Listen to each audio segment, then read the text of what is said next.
Bonjour les traders, un nouvel épisode de EuroSD et USD, une analyse qu'on fait à chaque fois. Alors si tu as de la difficulté à comprendre ce qui se passe dans le Forex ou comment savoir bien analyser les choses, mon ami, je suis ici pour t'aider à comprendre comment faire bien les choses, à te guider et à te faire comprendre des choses que tu ne sais peut-être pas encore. Mon nom est Sergio de Forex Vision Academy. Je suis ici pour t'aider à comprendre le Forex et à devenir un meilleur trader. Bien sûr, si tu n'as pas eu la chance de t'abonner à ma page, je te dis de le faire tout de suite. Je fais des vidéos d'analyse et aussi pratiques. Alors, si jamais tu as même des questions, tu as même des vidéos, je pourrais le faire pour toi, juste pour toi. Alors, mon ami, je te suggère justement de un petit abonnement. Et bien sûr, avant d'aller plus loin, on va aller à l'introduction. Damn.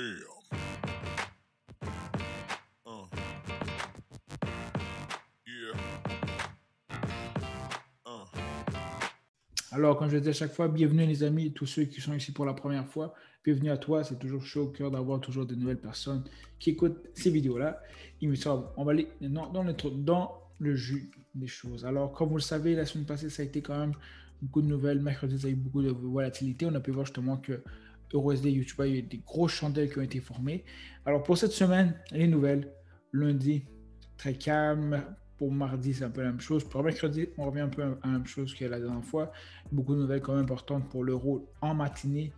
Par la suite, le matin, il va y avoir comme aussi des nouvelles pour UUSD très importantes. Le jeudi, par la suite, ici, on peut voir jeudi.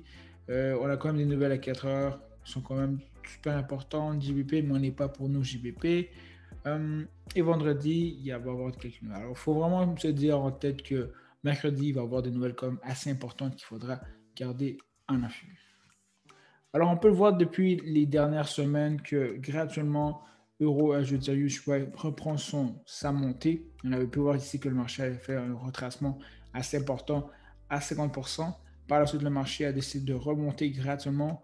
On voit quand même qu'il y a des résistances et un peu de bataille entre les sellers. On peut quand même voir que graduellement, le marché va finalement en montant. Mais on s'attend justement à avoir beaucoup de mouvements rapides de USD et USD, mais dernièrement, le mouvement est lent. Et c'est tout à fait correct. Si vous savez justement prendre en action la structure, on peut voir aussi que le marché sur le court terme a vraiment fait des formations d'un higher high, on voit de higher high, higher low, higher high, higher low.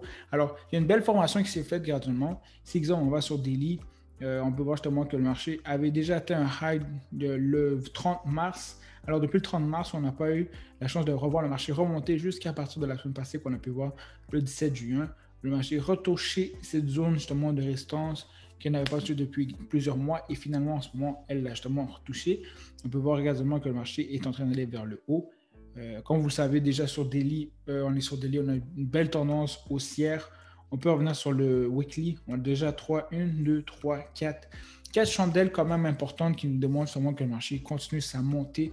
On a beaucoup de chandelles en bear, mais des chandelles qui sont petites, des chandelles qui ne disent rien. Alors pour nous, justement, n'oubliez pas, on s'avait déjà mis ici, je vais le reprendre, juste prendre un petit bout ici, on s'avait déjà mis que le higher high avait justement des fortes possibilités de finalement de créer que finalement le high low qu'on avait mis ici en bas, bien sûr sur le moyen terme, avait déjà été formé. On voit justement que le marché est en train de monter. Cette semaine, ça va être super important de voir le marché briser cette résistance et finalement aller chercher un nouveau high. Ça va être super important. Bien sûr, on est au 0 fib du retracement. On veut justement que le marché se dirige au 61,80 ou sinon au pire aller justement retoucher la zone de résistance qui a été touchée depuis beaucoup d'années. Ça c'est vraiment une résistance qui est vraiment très importante depuis, je pense, 2017 qu'elle est là. Alors ça va être super important de voir le marché, bien sûr pas cette semaine, mais dans les prochaines semaines, touche cette zone-là de résistance. Mais bien sûr, comme vous le savez, en ce moment, nous sommes graduellement en train de monter et j'espère bien que cette semaine, le marché va réellement briser la résistance qui est là depuis, comme je le disais tantôt, depuis le 30 mars. Alors, comme vous le savez, on était dans une résistance, une correction, le marché a descendu. Maintenant, finalement, on va voir le marché monter et le contraire me surprendrait. On pourrait peut-être voir le marché tomber, mais en ce moment, on est toujours vraiment sur cette structure.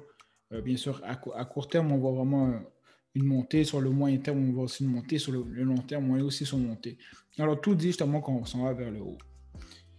Alors, restez à l'affût et on verra par la suite ce qui se passe. Mais pour vrai, à date, ça se passe bien.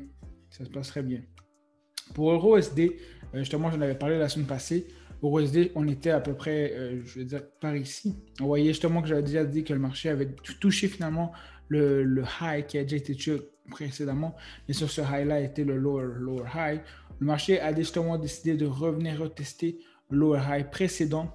Mais sur ce lower high et un lower high que j'appelle sur le moyen terme. C'est vraiment sur le moyen terme que je le place. Et quand je dis moyen terme, c'est lorsqu'on parle de daily qui attache. Ça, c'est pour moi les time frames de moyen terme.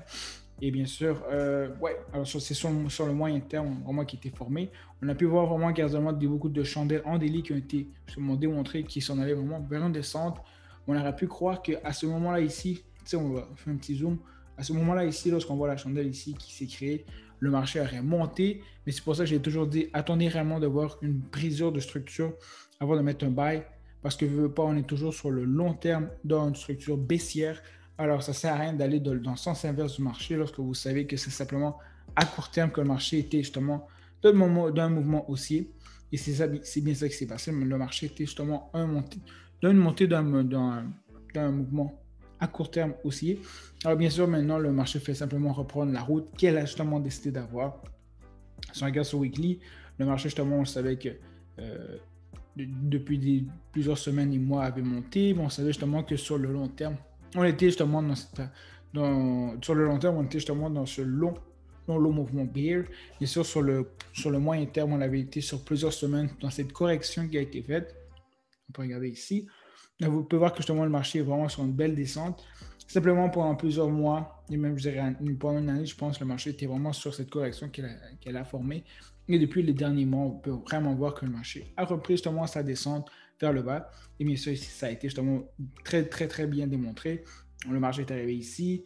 Il y a eu changement de structure. Justement, je l'avais déjà souligné, changement de structure. Alors, le marché devait reprendre justement sa descente. Et bien sûr, ce qui était très, très beau, c'est à partir d'ici, on a pu voir justement une belle descente qui a généré plus de 300 pips.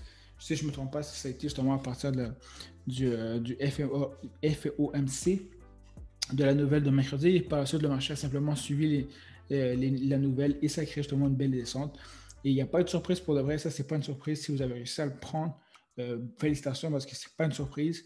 Bien sûr, si vous avez mis un take profit de 100 pips, bien sûr, ça a été mangé. C'est un peu triste, mais dans le pire des cas, il y a toujours moyen de re-rentrer dans un mouvement. Pas oublier que lorsque le marché tombe, il faut juste simplement attendre de voir une petite montée. Boum, re-rentrer dans le sell ici. Sell, et c'est ce qu'on appelle l'accumulation de plusieurs entries dans le Forex. Alors, il n'y a pas de nouvelles. Par la suite, qu'est-ce qu'on peut projeter dans le futur pour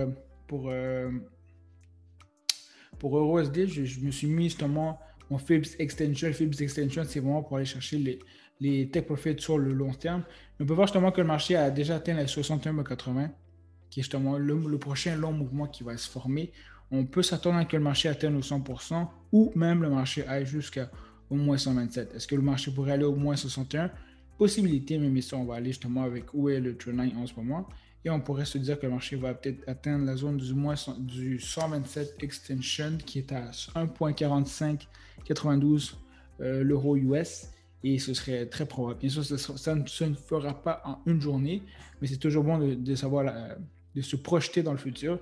Et bien sûr, n'oubliez pas, en ce moment, nous sommes maintenant sur le moyen terme dans la formation d'un nouveau lower low et parce que le lower high a été justement formé dans les dernières semaines. Alors voilà, c'est aussi simple que ça, les amis. Pas besoin de se casser la tête. Voilà l'analyse d'aujourd'hui. Je reviens maintenant en force, j'ai plus d'énergie, je suis plus là. Je m'excuse, ces dernières semaines, j'étais un peu de côté. Bien sûr, le déménagement était un peu dur pour moi. Alors, je vous remercie vraiment de votre patience. Je ne vous oublie pas, les amis. Je vais faire des vidéos le week-end aussi, mais simplement que le temps se fait court. Alors, je vous demande simplement d'être compréhensible. Dès que j'aurai un moment, je penserai à vous et je ferai justement une vidéo Power 4 pour le entry king. Alors, je ne vous oublie pas. Je vous dis un gros merci pour tout. Continuez fort pour de vrai et je suis ici avec vous. Bonne semaine. Au revoir.